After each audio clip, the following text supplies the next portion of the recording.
Lors de la conception de programmes de développement visant à réduire la pauvreté et à accroître la résilience, ceux qui planifient les projets doivent souvent faire un choix parmi un grand nombre de possibilités sans disposer de preuves qui leur permettent de déterminer laquelle serait la plus efficace. L'analyse de l'économie des ménages ou HEA peut résoudre ce problème en s'appuyant sur des données primaires car elle permet de prévoir et de quantifier la manière dont un projet est susceptible d'affecter l'ensemble des moyens d'existence d'un ménage, c'est-à-dire ce que le ménage produit et consomme, ce qu'il gagne et ce qu'il dépense au cours d'une année. Cela permet d'anticiper facilement les effets d'une gamme de projets et de comparer les projets au début de la phase de planification. Considérons une organisation qui veut développer un projet pour soutenir les moyens d'existence des ménages et accroître leur résilience. Comment la HEA peut-elle aider à développer le projet le plus efficace ? Divisons le processus en 4 étapes. La première étape consiste à établir une base de référence HEA. Le travail pour développer la base de référence s'effectue dans la zone de moyens d'existence là où l'organisation veut mettre en œuvre son projet. La base de référence donne une compréhension détaillée de ce qu'un ménage consomme, ce qu'il gagne et ce qu'il dépense sur une période de 12 mois. Pour chacun des 4 groupes de richesses, ménages très pauvres, pauvres, moyens et aisés, les moyens d'existence d'un ménage typique sont quantifiés. Ce sujet est abordé plus en détail dans la première vidéo. La deuxième étape consiste à créer une liste d'interventions possibles. La base de référence montre que la production de riz et la vente de chèvres contribuent de manière considérable au revenu total des ménages de 3 des 4 groupes de richesse. Les 2 groupes les plus pauvres dépendent également de la main-d'œuvre. Les dépenses diffèrent entre chaque groupe de richesse. Notez en particulier que les ménages très pauvres et pauvres dépensent une grande partie de leurs revenus sur les denrées de base. Dans cet exemple, l'organisation décide de cibler les ménages pauvres qui représentent 40% des ménages de la zone. Les informations fournies par la base de référence permettent à l'organisation de présélectionner les interventions qui seraient pertinentes pour les ménages pauvres. Un projet d'intensification de la riziculture, un projet de soutien au commerce de chèvres et une intervention de marché pour réduire le prix des denrées de base. Ces activités visent à améliorer les sources de revenus et l'accès aux produits déjà importants dans l'économie locale. L'organisation considère également un projet de culture de fleurs destiné à être vendu sur les marchés locaux.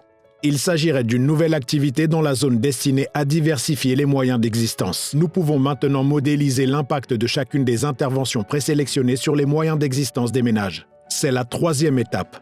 L'objectif est de rédiger des plans d'affaires pour montrer de manière réaliste combien un ménage pourrait gagner ou perdre en prenant part à chaque projet, puis d'intégrer les gains ou les pertes aux données de base HEA. Examinons le projet de culture de fleurs. Ceci est le revenu annuel total selon la base de référence et les dépenses essentielles d'un ménage pauvre qui ne bénéficie d'aucun autre projet. Un ménage pauvre participant au projet recevra un revenu supplémentaire qui comprend un prêt de démarrage et l'argent généré par la vente des fleurs. Mais il y a aussi un coût d'opportunité. 2 membres du ménage doivent consacrer un total de 150 jours de travail sur le projet, ce qui signifie qu'ils ne peuvent pas gagner de l'argent comme main-d'œuvre locale pendant ces jours. La participation au projet implique également des dépenses. En plus de leurs dépenses habituelles, les ménages doivent dépenser pour les frais d'installation et les intrants tels que les engrais. Nous pouvons ensuite calculer le revenu annuel net moyen d'un ménage participant au projet et le comparer à celui d'un ménage qui ne participe à aucun projet. Dans ce cas, la culture de fleurs ferait plus que doubler le revenu annuel net d'un ménage pauvre.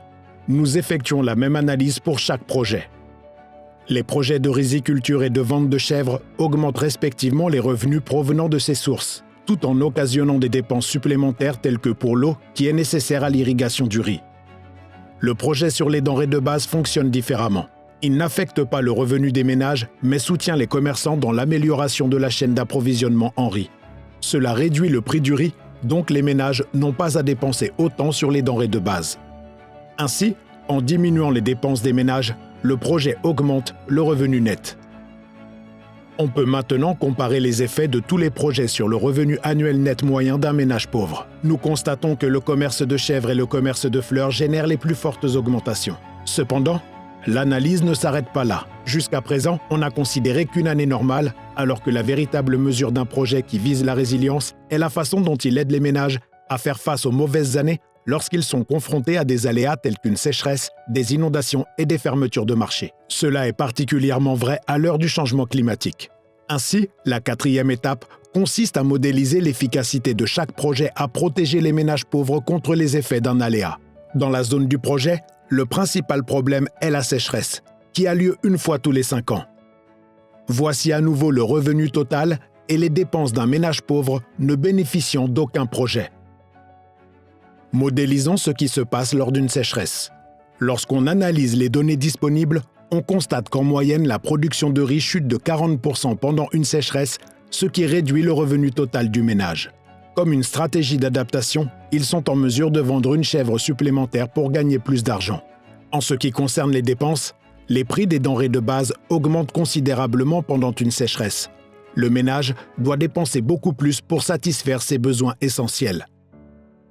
Au cours d'une année de sécheresse, le revenu total des ménages est inférieur à leurs dépenses de base. En d'autres termes, les ménages sont confrontés à un déficit que nous pouvons quantifier en termes de nourriture ou d'argent. Voyons maintenant si l'un des projets peut combler ce déficit. Tout d'abord, l'intensification de la riziculture est un projet qui aide les ménages à produire davantage de riz et à le consommer et vendre même lors d'une sécheresse. Mais le coût de l'eau pour l'irrigation augmente en cas de sécheresse, ce qui entraîne une augmentation des dépenses. Finalement, on constate que le projet réduit le déficit, mais ne l'élimine pas. Le projet de commerce de chèvres n'aide pas à réduire les pertes de riz, mais permet aux ménages de vendre plus de chèvres de manière durable. Le revenu qui en découle permet d'éliminer le déficit avec un peu d'argent en réserve. Le projet de denrées de base ne change pas les revenus, mais il réduit les effets de la hausse des prix des aliments sur les dépenses et élimine ainsi le déficit. Enfin, le projet de fleurs. C'est lui qui a donné les meilleurs résultats lors d'une année normale, mais en période de sécheresse, 70% des fleurs sont détruites, réduisant sérieusement le revenu des ventes. Également, les membres du ménage travaillant dans les champs de fleurs gagnent moins que ceux qui travaillent comme main-d'œuvre locale. Du côté des dépenses, ils doivent toujours dépenser de l'argent sur des intrants de plus en plus chers, tout en étant touchés par la hausse des prix des denrées de base. Ainsi, le projet de fleurs, bien que ce soit le meilleur projet dans une année normale, est la pire des options lors d'une année de sécheresse, même lorsqu'il est comparé à une situation sans projet. Ainsi, il est facile d'écarter les deux projets qui génèrent des déficits en cas de sécheresse. Les autres projets seraient tous possibles. Finalement, l'organisation choisit le projet de commerce de chèvres parce que cela correspond mieux à son expertise. Cependant, elle décide également d'utiliser les résultats de la modélisation pour plaider auprès du gouvernement afin qu'il améliore l'efficacité du marché des denrées de base. Ce type d'analyse est crucial si on veut développer des projets qui augmenteront la résilience des gens et qui éviteront de leur causer des dommages. On a vu que la HEA est une approche fondée sur des données disponibles pour la planification de projets de résilience. La HEA n'est pas coûteuse, puisqu'il existe environ 400 bases de référence dans le monde entier, toutes accessibles gratuitement pour ce type d'analyse. HEA arrime la réalité des ménages pauvres à une meilleure prise de décision.